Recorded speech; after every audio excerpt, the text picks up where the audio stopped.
I'm Aura, but there's a lot of other people here, but I'm the host of Collective Mind, and it's mostly protectors, basically, hanging out. And we are going to do another DID in the media, this time Criminal Minds. And this is actually a two-part episode, so it's going to be both parts unless it gets ridiculously long, and then I might split it up into two parts aligning with the two parts of the episode. We'll see. But it is the Criminal Minds episodes from season 2, episodes 14 and 15, The Big Game and Revelations. And this is one of two instances that has DID or like DID comparable representation in Criminal Minds. And we plan to react to both examples. The other one is in a much later season, I think. So yeah, we are reacting just us this time without Primal Pack. Some reactions I'm sure will still be with Primal Pack, but some of them won't. Just depends. And we have seen these episodes before. I think we've seen all of Criminal Minds, except maybe there's like new ones that have come out really recently. But like the entire original like 15 seasons or whatever it is, we've seen all of that, and some of them multiple times. I think these episodes are ones we've seen at least twice, but it's been a little while. And we also still usually need a refresher on details unless we watched it like within the last week. So yeah. And a reminder, as always, for those of you watching this on our YouTube channel, if you want to see the full watch along reaction, that is on Patreon. So that has the timestamps of you can watch along with us as like our video audio commentary as we watch along and get all of our reactions to everything in the episode, even things that don't directly have to do with DID, and the timestamps and all of that, so you can be watching it along with us. But otherwise, just kind of like the summary of our main reactions and our main thoughts about it are what we put on the main channel. So make sure to check out Patreon if you're interested in the full commentary.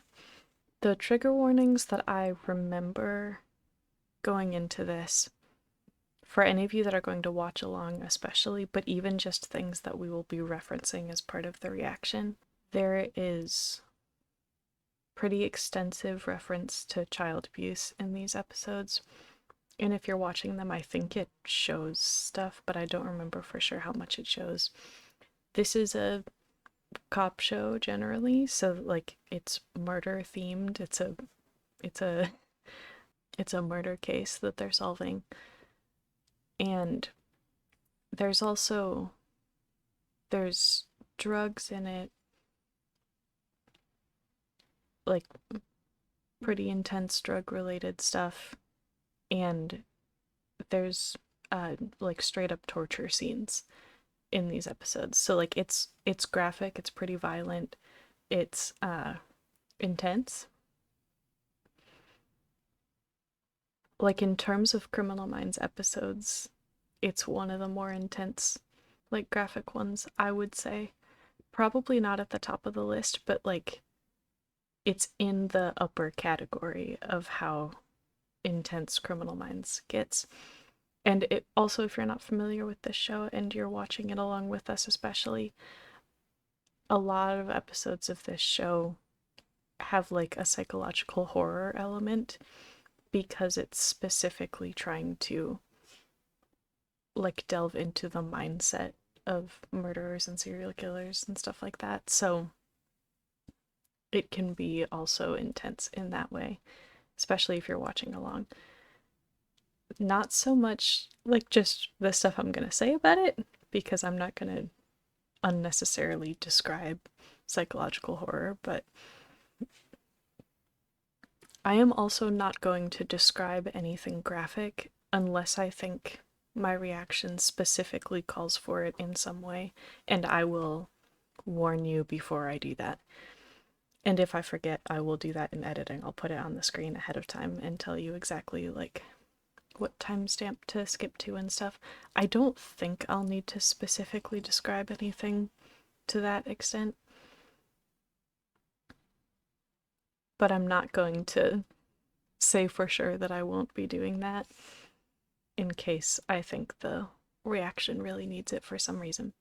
So there's a religious trigger warning, but specifically there's like religious abuse and like religious defense of horrible things, like saying that it's okay because God said so or whatever. There's a bunch of that type of stuff in this. And I forgot to say that earlier, so that would be another trigger warning to keep in mind for this particular reaction, and it is one that I'm going to have to talk about in order to really react to this. So, another thing I want to throw out there, putting on a necklace that you can barely see anyway. Because it's mostly white, so it blends in with my skin, but it's also getting washed out a little bit by my ring light, so. But I still think it looks a little bit better. Okay. Other thing I need to do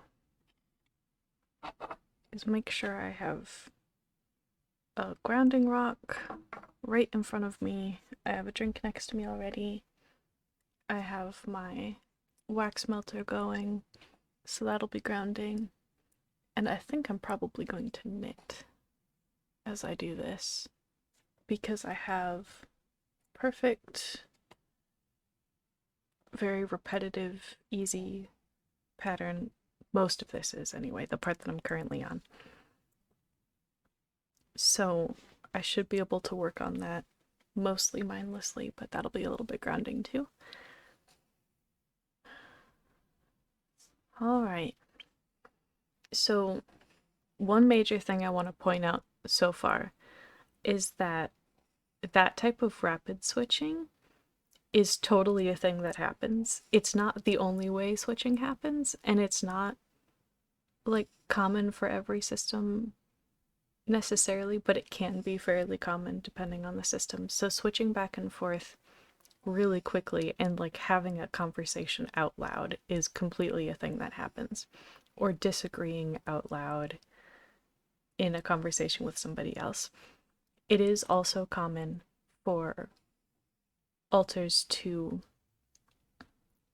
like dramatically disagree on major things and get in each other's way.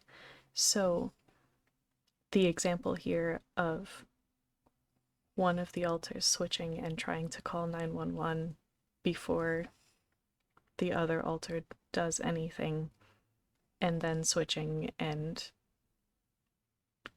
continuing to do it anyway, is a thing that could happen. Now, obviously, the major thing so far is the fact that it's another like murder mystery show, so the character with DID, or a system of some kind at least, it hasn't said DID yet, is murdering people, which is uncommon, but possible because any type of person can have enough stuff line up that they decide to kill people. But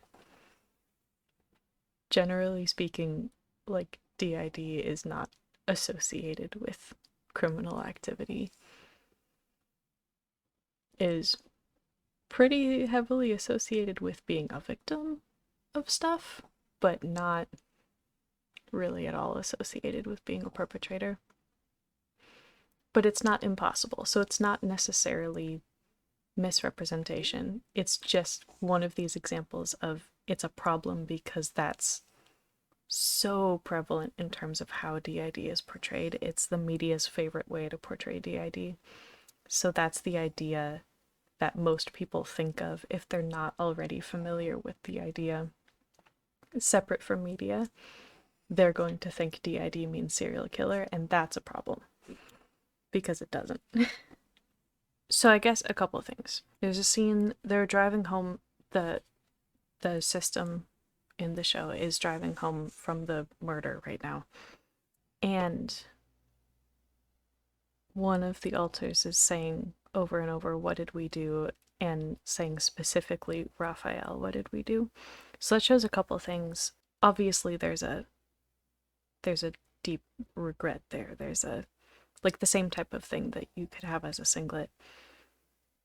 of like guilt and shame type stuff. But there could also be an amnesia component to that, because it's very possible that whoever that probably host alter is who is saying that genuinely has a blackout during the actual murder and knows potentially what Raphael was going to do, but wasn't actually there to witness it. Blackout amnesia is very common in DID, but an amnesia generally, like clinically significant dissociative amnesia, is one of the diagnostic criteria for DID. But you can be a system with little to no amnesia. You would be, if you were diagnosed, you would be diagnosed with like OSDD, for instance, which can parallel DID in a lot of ways, but just doesn't meet all of the criteria exactly, but enough dissociative criteria generally to be diagnosed with something. It's like a catch-all diagnosis, basically, for anything that doesn't quite fit the other boxes. But even with DID, there doesn't need to be day-to-day blackout amnesia necessarily. There needs to be clinically significant amnesia, which can look different from system to system. So like in my case, I have blackout amnesia for basically my entire childhood, but I don't really have blackout amnesia anymore. But I also have like emotional amnesia about a lot of things. I won't connect with the information emotionally, and I'll react to it the same way as if I were being told a story that happened to somebody else, or like watching a movie or something like that. So even if it makes me emotional, I'm not reacting like it happened to me, because it didn't happen to me. But other alters in our system do experience day-to-day blackout amnesia, but even if they didn't, we could have still been diagnosed with DID because of the level of childhood amnesia that I have. And potentially, maybe depending on the doctor, because some of this stuff, like what they consider clinically significant enough, can be a little bit different from doctor to doctor, could decide that even if it was just like emotional amnesia type thing, that could be enough that a doctor decides to diagnose DID, but could decide that it would be more in like an OSDD category. And this is talking in terms of the DSM, not the ICD, because I think the ICD would be either DID or partial DID, but it might be more than that, or that change might not have happened yet. I'm not sure. I haven't looked into the ICD as much because the DSM is what's used where I live, so. Yeah. So there's the like shame and guilt component, but also potentially an amnesia component. And I'm going to say again, like I said in the psych episode, that level of waking up from a blackout, from blackout amnesia, and being like in a crisis situation as host, I would think would be fairly uncommon for a couple of reasons. Because the host is generally less likely to be a protector or a trauma holder. That doesn't mean a host can't be one of those things, but a lot of times that's less likely because the host generally is supposed to have like low enough trauma levels and trauma symptoms and stuff like that to be able to perform the role of host, which involves a lot of fronting and a lot of doing everyday mundane tasks. So it is much more common, I would say, for hosts to have little to no trauma compared to other alters in the system, and would therefore be unlikely to be the one switching in the middle of a crisis. And from experience, the way it would work in our system is, in terms of who's fronting for the situation, it would still be kind of crisis mode, protector, trauma holder fronting until like the evidence of the crisis was gone. Even if it was technically over. So like, I'm about to very briefly describe a semi-graphic, like, visual thing, but if you skip like 10 seconds, it should be over. In this case, driving home from a murder with blood still on your hands would still be crisis mode, you know? But like, that's a situation where it would be too obvious, like, for amnesia to really stay in place. It would be too obvious that something just happened, and even like the type of thing that happened, to successfully be hiding it from the host or whoever else in the system is supposed to not know. And that amnesia component tends to be very powerful. That being said, it can break down depending on like treatment and trauma processing, and potentially also crisis related things. So if there is like, if this system is breaking down to the point where amnesia levels are this low, and again, they could have had lower amnesia levels to begin with, that's also a completely valid thing. But if they didn't, if they had like significant amnesia, day-to-day blackout amnesia from the beginning, and it's breaking down to this extent that the host is seeing this much stuff, assuming they didn't before, that could be a sign that like the system is falling apart. And it could be tied in with like the reasons they're doing these criminal things in the first place. So yeah, generally speaking, lowering amnesia is a sign of healing, but at the same time, things like that don't tend to be absolute truths, especially in systems, because systems can be so different. So it can also, it's also not necessarily all or nothing either direction. It can start out as healing and helpful and productive processing and all of that, and then go too fast, for instance, and become a disaster in the system. So there are just a lot of ways to look at it.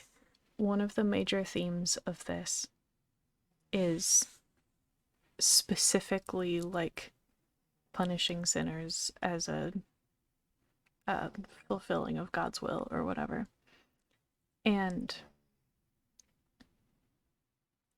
as they're going to eventually talk about later in the episode, or maybe in the part 2, at whatever point they start figuring out the system component and the trauma component, they end up finding out that part of the childhood abuse that the system went through was religious abuse specifically.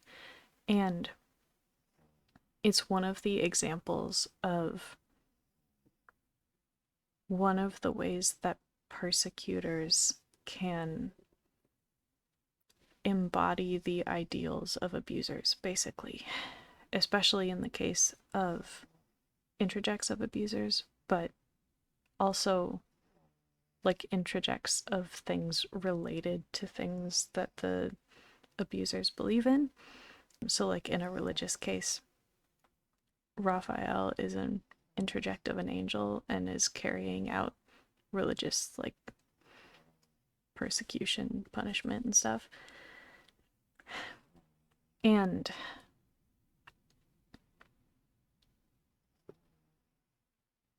that is one of the ways that trauma can be processed by systems or singlets.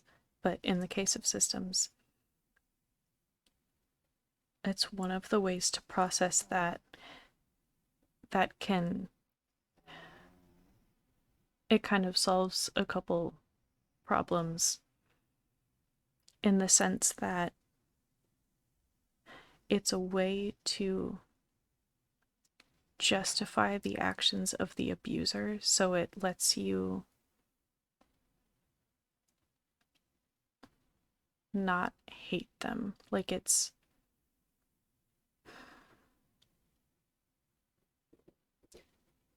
it kind of goes along with trauma bonding type stuff with abusers of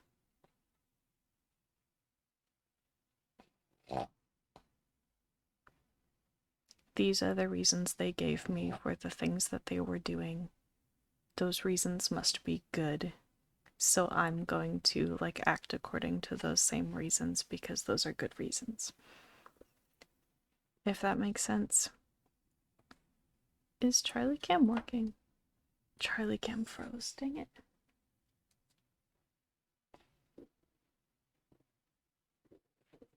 I'm gonna reload to fix Charlie Cam. Okay, Charlie Cam should be working now. Yeah. Alright.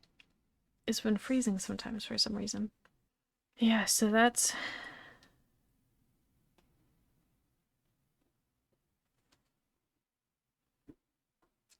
one of the like ways that persecutors can function, is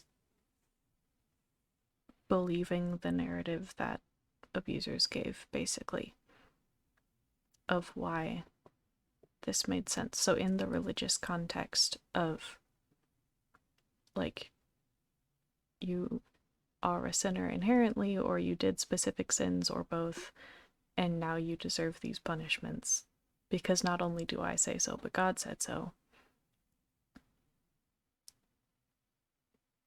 If you internalize that, you can end up continuing that abuse against yourself and or continuing that abuse against other people who would also deserve it according to that ideology, according to that reasoning. So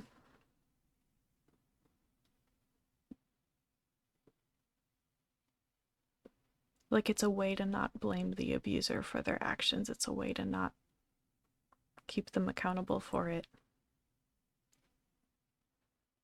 But it's also it's a mentality that's kind of trained into you because you're being told that over and over and over and over by someone you're supposed to be able to trust, in a lot of cases someone who is also teaching you like everything else about the world.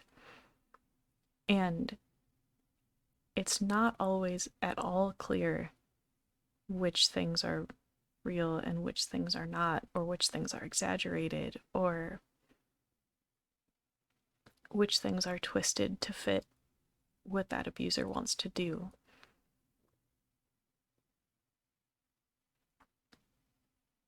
And it's a tough subject, but it is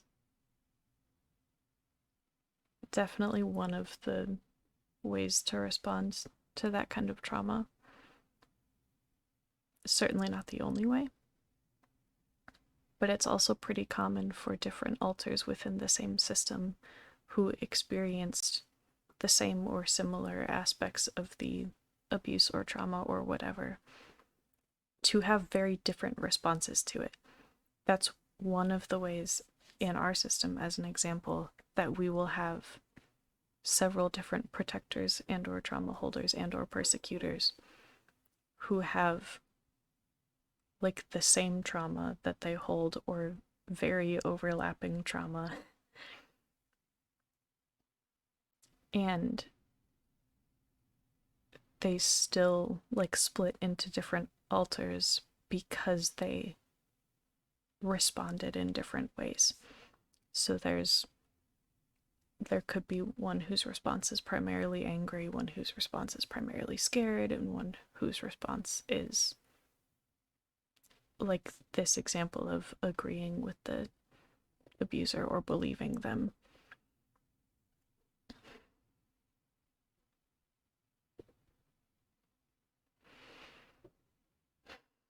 This is a pretty heavy episode, but we're gonna get through it.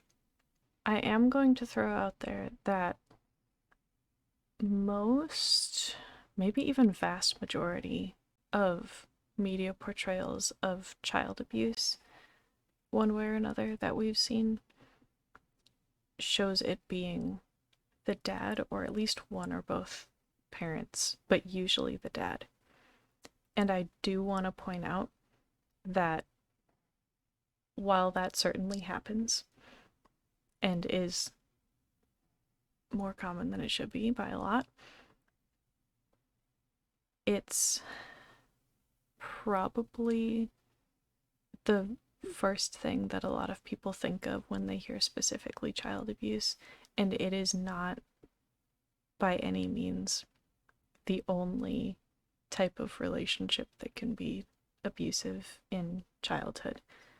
So anyone with access, basically, can abuse kids, and it's not only parents who have access.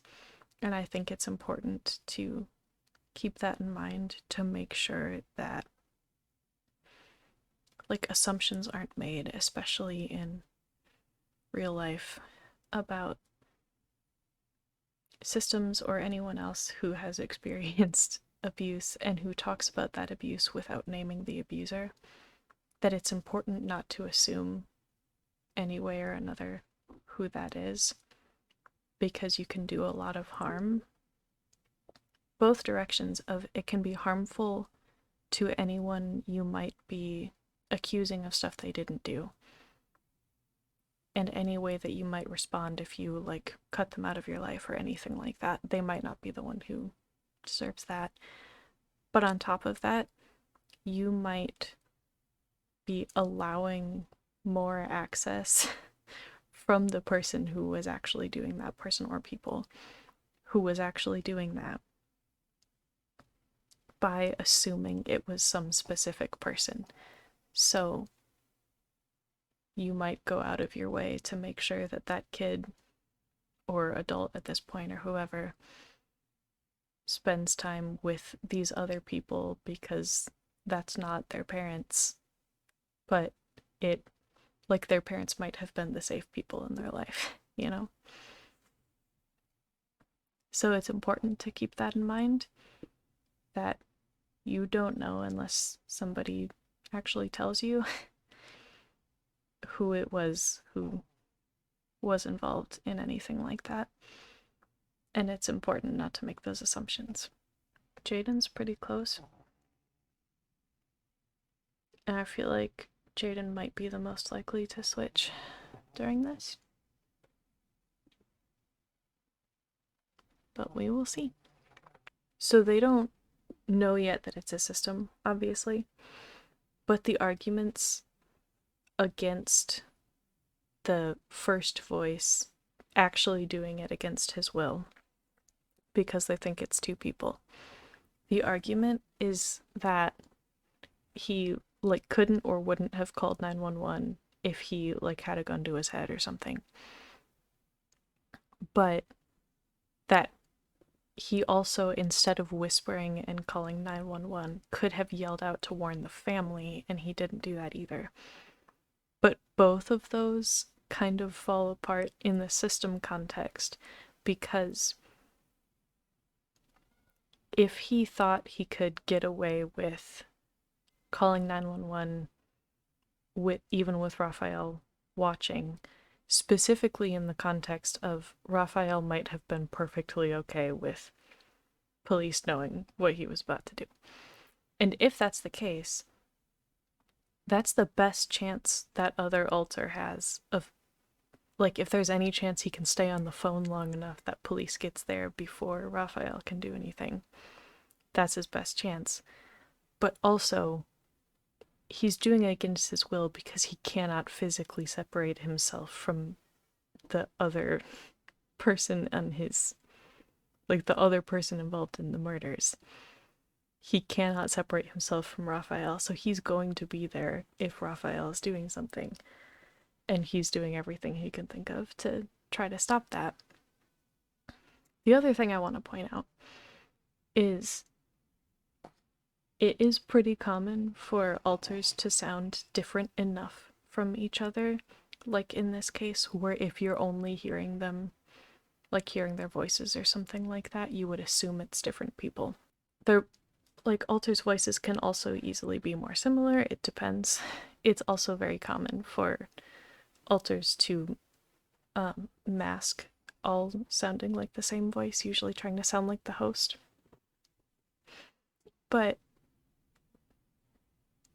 I don't think it's like at all an exaggeration to have part of the plot of this be that on a phone call, police and the FBI agents couldn't tell that it was that both voices were the same like body origin.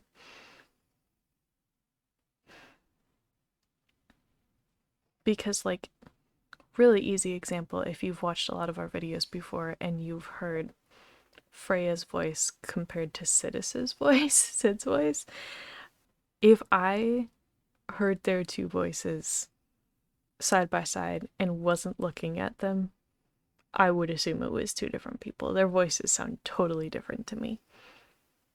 But even just that rapid of a back and forth of totally different emotional states and like different types of inflection and tone and stuff like that, even different word choices, back to back like that, even if the voices themselves were fairly similar, could easily sound like different people. Because societally, we're not used to expecting very different voices to be coming from the same person or the same body generally at all. So I think that's an interesting thing that they put in there. And not like exaggerative at all. Charlie's being cute. Aura's still around because she always is, but we generally don't list her as co-conscious if she's not like influencing that much, and she's not currently. So it's mostly Jayden, especially mostly Jayden talking, so I'm going to leave it at that unless somebody else like pretty much completely switches with me.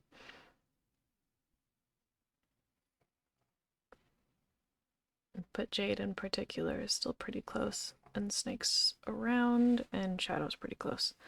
So I think it's very likely that Alistair is going to be around at some point. I think this is probably partly why Snake is already hanging out to help with like emotionally separating some from the content of the episode. And especially from like the shock value of a lot of the graphic portrayals of gore and violence and things like that.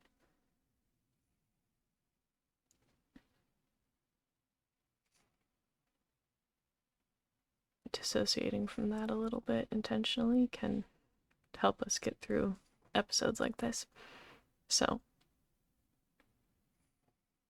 I think it is harder to watch episodes like this and talk about them, particularly in a system context, particularly relating in any way to our own experience, because it limits the amount we can dissociate from it while we watch it. So that's fun. Ooh, Snake is closer than I thought. Okay.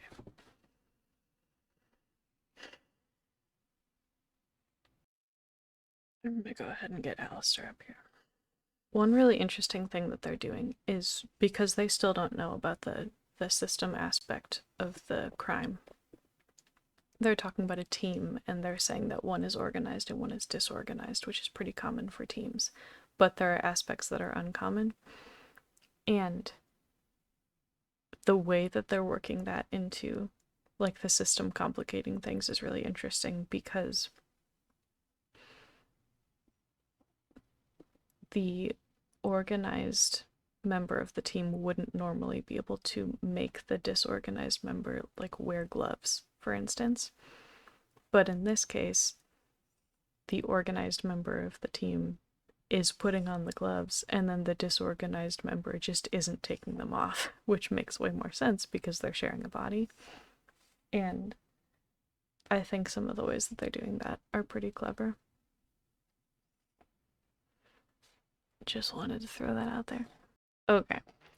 I need to address that because that pisses me off, and it's really common, I find, in things that I hear about religious abuse, is it doesn't have to line up with the religion that it's rooted in. And questioning it and bringing up other things, like in the case of Christianity, which is this example, bringing up a different Bible verse that contradicts what you're doing will just piss off the abuser, basically, and get them to turn something on you or tell you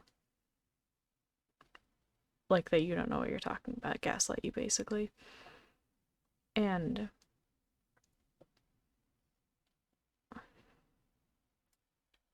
it's important to know that in a lot of these cases, the horrible things, abuse and crimes and everything that's done in the name of religion like this tends to be only loosely, if at all, supported by any aspect of the religion itself. At best, it's greatly exaggerating something or taking control of a piece of it that's not supposed to be done by people. Like, in this example, the punishment aspect of Christianity, according to the Bible, is supposed to be done by God. So there's, I guess that's complicated a little bit by them having an introject of an angel, but and the angel's carrying it out. So yeah, but in the case of their dad originally, the abuse that he did in the name of religion, that is not actually supported by Christianity. And in those situations, that doesn't matter, and you're not gonna like talk your way out of it. You're not gonna convince them they're wrong.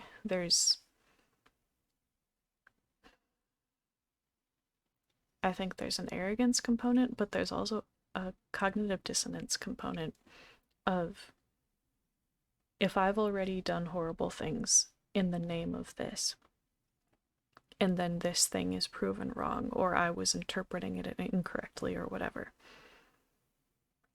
then I have to face the fact that I did these horrible things and I didn't have a good reason for it. And I don't want to face that, so I'm subconsciously or otherwise going to refuse to believe or listen to any arguments against whatever gave me permission to do those things, because I have to continue thinking of myself as a good person, you know? And it's a pretty well documented psychological phenomenon, cognitive dissonance. We studied it in several of our psychology classes. And it can be hard to break out of, but one of the reasons we so thoroughly support using anger in trauma processing and trauma recovery is because it's one of the easiest and most natural pathways we've found to getting through that cognitive dissonance and getting through any level of, but my abuser loved me or cared about me or whatever, and they must have had good reason, I must have deserved it, all of that nonsense, is getting to a point where you can be angry at them without having the answers, and then starting to, over time, try to figure out morally, ethically, where you stand on those things. And sometimes you can start from a place of anger. A lot of people can't. I didn't. But getting to that point and being allowed to get to that point, because so many people try to discourage people from getting angry about these things and from holding on to anger about these things. And I think that's ridiculous, and that anger is really important, and it's a really, really useful tool for this type of processing. But it's also an important emotion generally and isn't bad. But like, it's one of those, it's also tied into like you don't need to forgive people who hurt you for your sake or theirs. And it is not always better for you to forgive people who hurt you. I'm sure there are cases where it makes people feel better, but don't like push people toward that because in our case, at least, we wouldn't be able to forgive them without equating that to some version of they were right, we deserved it, they're really a good person, I should probably invite them back into my life, you know, that type of thing. It would not be healthy for us, at least right now, but I imagine for the rest of our lives, to forgive them. And that is a perfectly okay thing. It doesn't mean that I'll never like actually recover or anything like that. I potentially won't ever completely recover anyway, but that wouldn't be why. Forgiveness is not necessary for trauma recovery. Not at all. And I might argue that it's possible that anger is necessary. I'd be interested to talk that through, like even with our therapist. But I think at the very least in a lot of cases, anger is necessary or one of the major tools that can get you there. And not a bad one to use.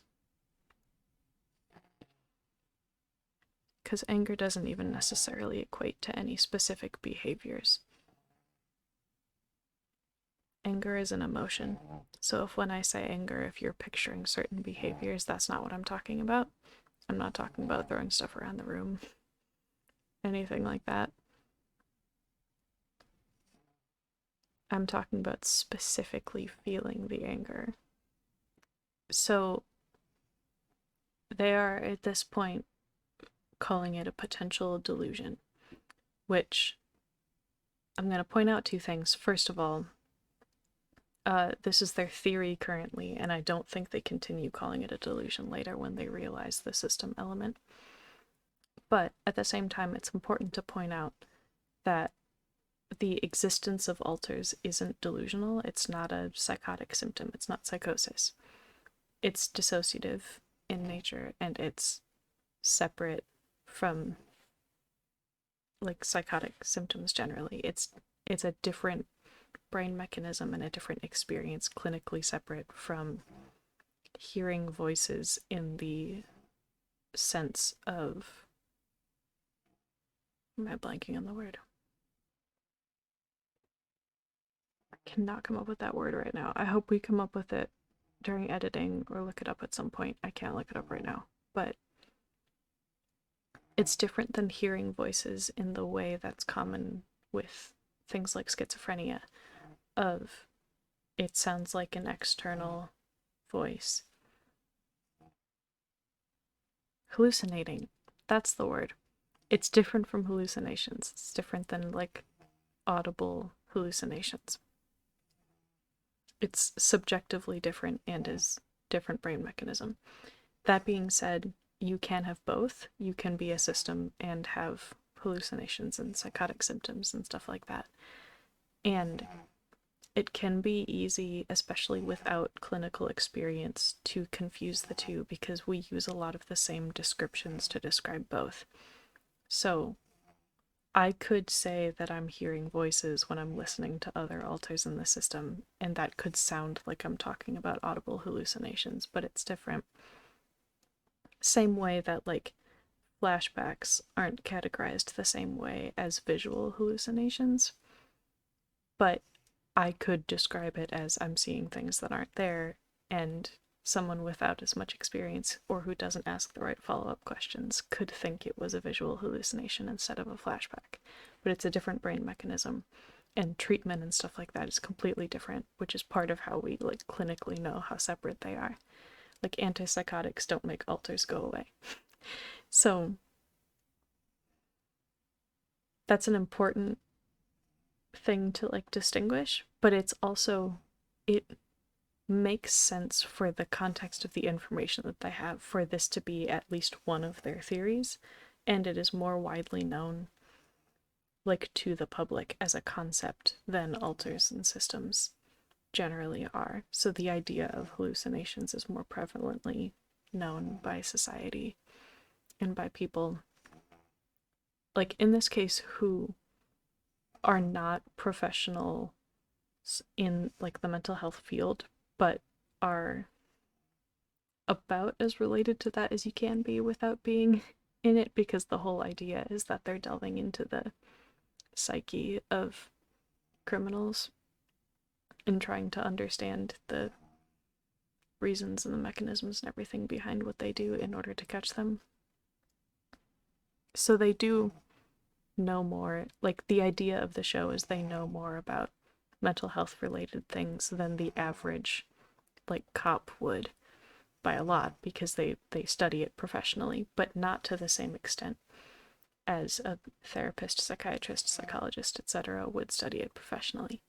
I also don't know off the top of my head if hallucinations or delusions generally, like, as the symptom outside of any specific diagnosis, would be more common than the symptom of systems or, like, alters.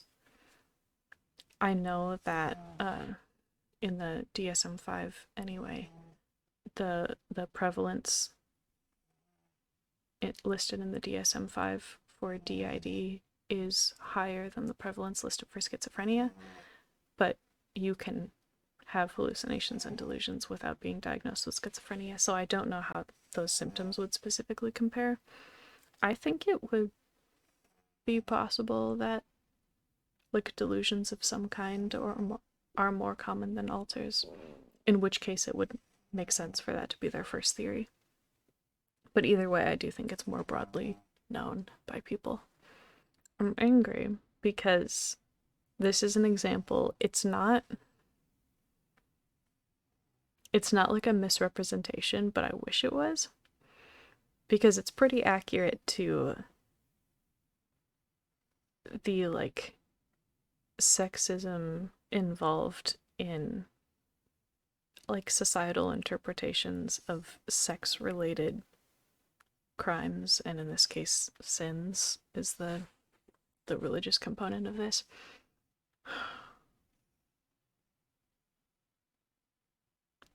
I want to be very clear that most ways to die are not good by any means, but an affair requires two people. And in this case, it was a guy and a girl. And the guy got a very, very quick death. And the girl is getting what I would think is a worse, but certainly longer, drawn out, very, very painful, terrifying death. And I think it's one of those fun situations, not at all fun.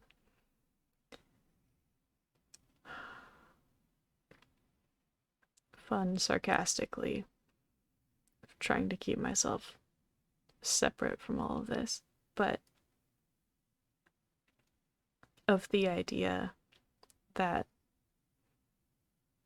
sex related things are the girl's fault inherently, either only her fault or much more her fault than any guys who are involved, which is really stupid. So yeah, just one of those things that I'll throw out there. The double standard is real. And I think it's a graphic but accurate illustration of who gets much more blame in this kind of situation. I want to say another thing about religious abuse like that.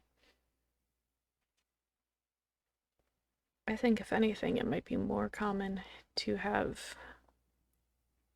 altars, or just generally, even if you're a singlet, to believe or on some level continue to fear the possibility that the abuser was right about those religious things, because specifically of the component of,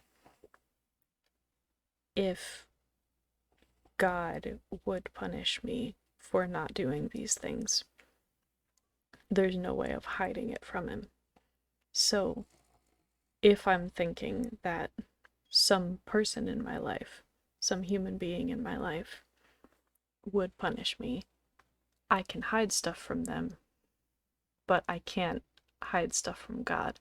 So if I, on any level, think it's remotely possible, it makes it feel like a higher risk, basically, to like bet on the fact that either God isn't real, or God wouldn't do that, or God wouldn't do that for these exact reasons, or wouldn't go that far, or whatever. If there's any chance that whoever taught me that God would do that was right, then it would be safer, no matter who is or isn't watching, to make sure I'm doing whatever that God wants me to do, you know? I hope you liked this reaction. If you did, please click the like button to tell us on YouTube that you liked it, and subscribe and ring the bell to make sure you see all of our future reactions and other things we might do. We also, like we said earlier, have an extended commentary version of this that's on Patreon, and that's a way for you to watch along with us, and you get timestamps and all that stuff, and all of our reactions, even to the aspects of it that aren't related to DID, or in some cases trauma, in this case at least. And the link to Patreon, if you want to look at that or any of our other tiers, is in the description, and also like on our channel homepage, I think, on the banner. And just look around for it, you'll find it.